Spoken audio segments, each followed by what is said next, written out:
Ramadan dan Hari Raya Idul Fitri jadi momen yang dinanti umat Muslim. Namun di balik suasana penuh berkah dan penuh kebahagiaan, pengeluaran rumah tangga kerap melonjak tajam. Mulai dari kebutuhan pokok, belanja hari raya hingga biaya mudik. Semuanya membutuhkan anggaran yang tak sedikit.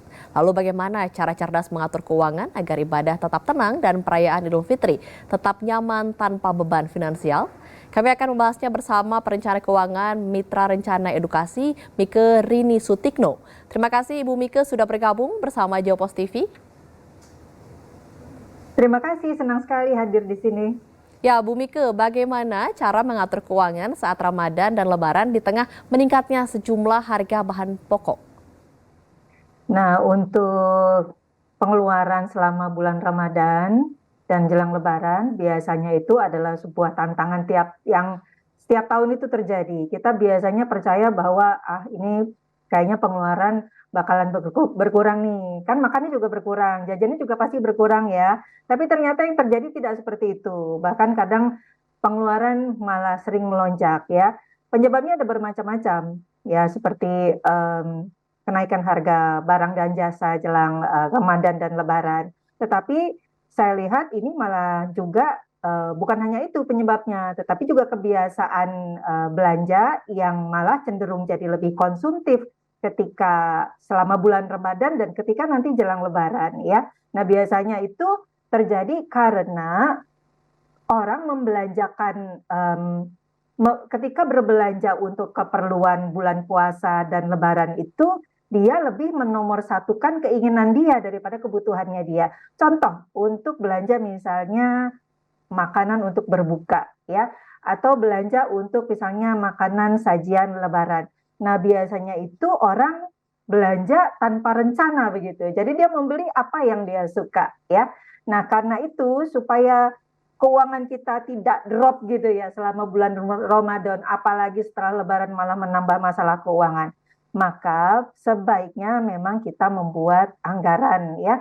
Nah, pada dasarnya orang itu dia memiliki penghasilan rutin kan tiap bulan gitu. Atau ya tidak semua orang memiliki penghasilan rutin, tetapi pada dasarnya di luar bulan Ramadan dan Lebaran kita itu sudah memiliki pengeluaran yang rutin. Nah, pengeluaran yang rutin ini bisa dibiayai bagi yang punya gaji, dia biayanya dari gaji.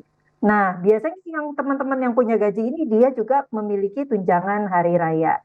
Sehingga yang namanya tunjangan hari raya, dia dapat digunakan untuk keperluan yang namanya pengeluaran hari raya. Jadi jangan dicampur aduk begitu, ya. Yang kedua, untuk mencegah supaya keuangan kita tidak drop, maka kita berpuasa, merayakan hari raya. Itu harus sesuai dengan kemampuan keuangan kita dan tentunya menomorsatukan kewajiban kita, yaitu berupa pembayaran zakat. Yang lain-lain harus menyesuaikan dengan kemampuan kita. Jadi jangan sampai memaksakan diri untuk berhutang. Nah, biasanya kalau memaksakan diri sampai kita berhutang ya, atau belanja jauh-jauh hari dengan menggunakan pay later ya, biasanya kita itu jadi lupa gitu dan menggampangkan itu ya. Nah, kalau sudah menggampangkan, kita biasanya nanti berbelanja di luar rencana kita semuanya. Nah, karena itu memiliki anggaran bulanan yang terpisah dari anggaran belanja Lebaran ya, di mana sumber dari anggaran bulanan ini dari pendapatan yang biasanya terjadi tiap bulan, dan kemudian kalau anggaran untuk hari raya itu punya poster sendiri, itu akan membuat kita menjadi lebih disiplin dan terhindar dari masalah keuangan selama Ramadan maupun setelah Lebaran nanti. Ya, kemudian bagaimana tips membedakan antara kebutuhan dan keinginan saat momen diskon Ramadan dan Lebaran? Untuk membedakan kebutuhan dan keinginan sebenarnya begini ya. Untuk kebutuhan adalah hal-hal yang memang atau pengeluaran yang memang harus kita lakukan gitu, harus kita bayar. Karena kalau kita tidak bayar atau kita tidak lakukan, kita tidak bisa melaksanakan aktivitas yang memang harus kita lakukan. Nah, contohnya seperti kalau kita mudik ya, kalau kita mudik pada saat nanti Lebaran kita mudik ya, kemudian kita misalnya kampung halaman kita cukup jauh, kita harus naik, kita punya berbagai pilihan moda transportasi ya. Nah, moda transportasi ini bisa kita naik pesawat, naik kereta, atau naik bus ya. Nah, tapi kemampuan keuangan kita, misalnya kita hanya mampu naik bus, sementara keinginan kita pengen naik pesawat. Nah, itu sebenarnya eh, membedakan keinginan dan kebutuhan itu seperti itu gitu. Jadi bukan antara bahwa itu harus dilakukan atau tidak, tetapi ada juga yang perlu faktor yang lain yang perlu dimasukkan, yaitu kemampuan keuangan kita gitu. Itu yang jadinya nanti dapat menjadi panduan buat kita untuk bisa membedakan mana yang keinginan, mana yang kebutuhan, dan mana di antara itu yang sesuai dengan kemampuan kita. Begitu ukurannya. Ya, biasanya pos pengeluaran apa saja yang meningkat signifikan saat Ramadan dan bagaimana mengatasinya? Biasanya yang meningkat saat Ramadan itu adalah untuk belanja makanan dan jajan biasanya itu, ya. Nah, jelang Lebaran biasanya pengeluaran untuk mendukung aktivitas merayakan hari rayanya itu yang meningkat signifikan, ya. Contoh misalnya yang mudik, oke. Yang mudik kemudian juga biasanya untuk anggaran biaya mudik itu ada transportasi, ada penginapan, ada makanan, ya, sampai misalnya salam tempel atau amplop itu biasanya yang membuat pengeluaran menjadi signifikan, ya. Nah, selama bulan Ramadan biasanya jajan yang menurut saya. Nah, jajan ini banyak formatnya, ya, mulai dari acara buka puasa bersama, ya, mulai dari perlengkapan untuk makanan berbukanya atau takjilnya, ya. Jadi kayaknya menahan diri tidak makan selama 1 hari itu kemudian seperti kayak berasa di penjara gitu, sehingga ketika berbuka kepengen makan apa aja gitu, ya. Nah, padahal mungkin kemampuan perutnya juga tidak banyak gitu, sehingga akhirnya malah makanan itu menjadi sisa begitu. Nah, itu yang perlu sangat diatur gitu, ya, agar kita yang namanya belanja makanan itu sesuai dengan satu kemampuan kita dalam menghabiskan, ya, sehingga tidak banyak yang tersisa. Dan yang lain adalah saya benar-benar minta kepada masyarakat, ya, bahwa yang namanya untuk merayakan hari raya itu perlu sekali kita atur, ya, anggaran dari hari raya untuk merayakan hari raya ini, ya, biasanya itu yang pertama adalah kewajiban kita yaitu pos amal. Amal ini terdiri dari kewajiban zakat kita, zakat fitrah maupun zakat mal.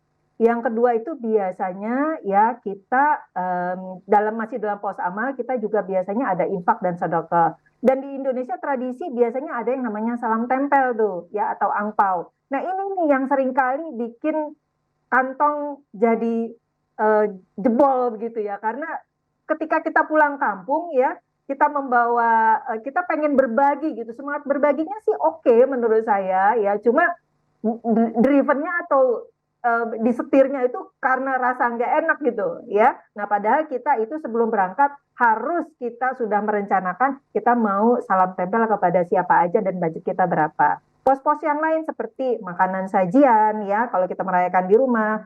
Kemudian itu juga harus sesuai dengan kemampuan kita juga dan sesuai dengan kapasitas menghabiskan kitanya juga, ya. Jadi jangan sampai kita membeli makanan sajiannya berbagai macam toples padahal kemampuan kita menghabiskan juga tidak cukup cepat, nanti makanannya keburu rusak, ya. Kemudian juga ada lagi yang signifikan, masalah baju baru aja, ya. Kayaknya wajib gitu baju baru. Sebenarnya tidak wajib, ya. Kalaupun kita tidak mampu mungkin kita bisa padankan yang lama dan yang baru. Nah, kalau dalam perencanaan keuangan, THR itu memang khusus buat merayakan hari raya. Tapi begini, sebaiknya kita tidak wajib kita habiskan semua. Ketika kita sudah bayar prioritas hari raya kita, ya, maka sebaiknya ada setidaknya 10 sampai 15%. Kalau bisa mencapai jumlah 20% itu bagus sekali. Untuk apa? Dari THR kita bisa kita tabung untuk menambah tabungan dan investasi kita sehingga THR kita tidak habis begitu saja. Ya, bagaimana strategi agar kondisi keuangan tetap stabil setelah Lebaran usai?